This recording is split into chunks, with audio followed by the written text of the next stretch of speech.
Hey everybody, welcome back to another Diecast review. Today we are taking a look at Kyle Larson's 2020 Finley Farms number 57 sprint car. This is not the one he won the Nationals with, which was 2021. But he did technically win what Knoxville had as kind of their quote-unquote Nationals. It wasn't a total true Nationals, but it was what they were allowed to have. So they did have a big race that had a lot of cars there. So you do see, though, we got Kyle Larson, Finley Farms up here on the box, the number 57 in the background, number 2020, 57 Finley Farms sprint car JVI on the top wing. You can see here we got JVI wing, same thing over here, no 57. And on this side on the back, we got Kyle Larson with 57 in the background. So pretty simple artwork on the box, nothing super crazy there. Now let's go ahead and take a look at the diecast itself. I actually recorded this twice. I had the first one set to only HD 30. We're doing UHD 60. So this is 4K 60. Enjoy. But yeah, you can see here as we go down the left side, you see our radiator up front. We've got our black exhaust pipes, air filter up top, black valve covers. We got our different spark plug lines. Or no, maybe those are, I'm not sure what lines those are. I thought those were plug wires, but I'm not sure actually. But you do see them running across the engine, whichever lines they are. As I said, air filter up top there. Good solid engine detail. There's the bottom out of it here. This is where the it's not transmission because it's a straight line drive, but this is where the shaft goes straight back to the rear axle here, and then there you see the brake rotor there. So basically, I'm pretty sure, as far as I know, the pistons literally are turning a shaft that goes straight back into here. There's a literal drive shaft being turned to go straight back to the rear, goes straight back to the rear axles. This shaft is attached to the base of the pistons, as far as I know. Could be wrong, so let me know if I'm off on that, but I'm pretty sure I thought that's how it was, because these actually have to be push started. When you're pushing, it'll literally like lock up the wheels, and then the wheels will catch and it'll turn, and that's how you get the sprint car to start. They actually have to all be push started by trucks, because you literally have to get you have to get all of them rolling like that. So, but yeah, so very cool. We do have our black rims with the Hoosier tires there. You can see a ton of little sponsors down there below. We got Kyle Larson, Factory Cane shocks. Obviously, I am a fan. Howard Johnson. We got Works Limited and Amerikite.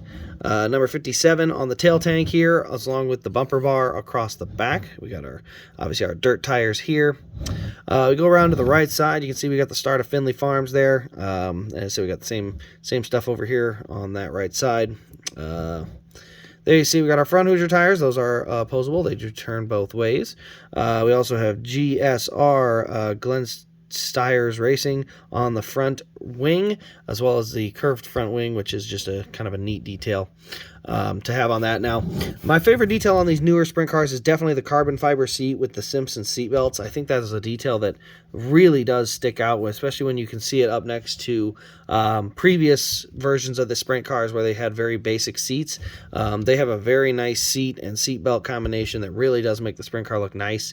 It is one of the things that really stand out. You can see down in the base of the seat, we got all the buckles laying down there. So definitely that is an addition to the sprint car that I really think that Acme did a great job embracing that. I would like to see a little more on the engine side, but I also understand, that is one of the harder areas to get more detail into. So I really do appreciate the seat detail. Probably one of the best seat details in diecast that I've really seen. So. But now that we're past this, let's go ahead and throw the engine cover on, see what it looks like, and then we'll get our top wing added on. So we'll add the Finley Farms engine cover there. There we go. I kind of want to get it lined up right. There we go. There you can see we got Finley Farms down the left side. We flip it around, we got the same thing on the right side. So we got Finley Farms on each side of this here sprint car. Very basic, plain white, very clean looking sprint car too. It looks very sharp. It's not too busy, not too many logos kind of spread all over it. But yeah, let's go ahead and take a look at our top wing and we'll get it added on. See there we got JVI Group on the top of the wing, Larson on the front. Then we go to the side or the wing panel here. You can see number 57. We got Tarleton & Son frame to finish, Lucas Oil Durst Inc., and Priority Aviation. So we got some good sponsors there. We got the bright orange tip to the top of the wing there. And then we got our number 57 on this side, same as the other side. Nothing really changes there.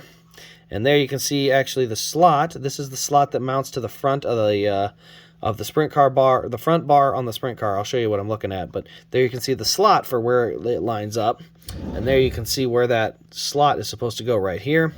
And so when you put the front wing on, you just get that slot put right where it's supposed to be, and snap it back over. And just like that, 1, 2, 3, we have a fully assembled Kyle Larson 2020 sprint car. It looks absolutely phenomenal. Now, that being said, it's not an overly crazy paint scheme. I'm obviously a huge fan of the Brad Sweet scheme. I just like the color combination. Obviously, I like the Casey Kane one. The blue and gray looks really good. But that also being said, I do think one of my favorite actual cars as far as colors and everything is the Logan Schuchart. The Schuchart car looks really, really good. The 1S, it just looks really nice. The red and white really do come together nicely on that Shark car. So I think that's probably one of my favorite in terms of paint scheme. But this is a really cool car for significance and everything like that. So I definitely have a great appreciation. I'm glad I get to deal with some of these. So I was able to have one for my own collection because they dried up quick and they are hard to find. So every single one off my website has been sold and is spoken for. So if you are looking, you'll definitely want to keep an eye out. I would be surprised if these are under 300 in 2 months. I think these are going to just continue to go up because they're going to be really sought after and they're really cool cars and everything. So as I said, it's unfortunate that they didn't make another run of them because I think a lot of people really are looking for them because I think they're just really sought after. But anyway, guys, that'll pretty much wrap up this review. Let me know your thoughts in the comments below. Let me know if you've picked up any of the sprint cars so far. Good news is we got CJ Leary and Sammy Swindell coming in the next week. So we got a couple more sprint cars coming. If you enjoy or if you're looking to find any of these sprint cars, check them out at rasdiecast.com. This is the only one sold out so far. I believe I have at least one of every other car out there remaining. If it was available, some of them are team exclusive, like Rico Abreu and the Hot and Jack and Sheldon Haudenschild. So you have to check those out over at those sites if you can even find them. So anyway, guys, thanks for watching. This has been Race Craze, and we'll see you in the next Diecast review.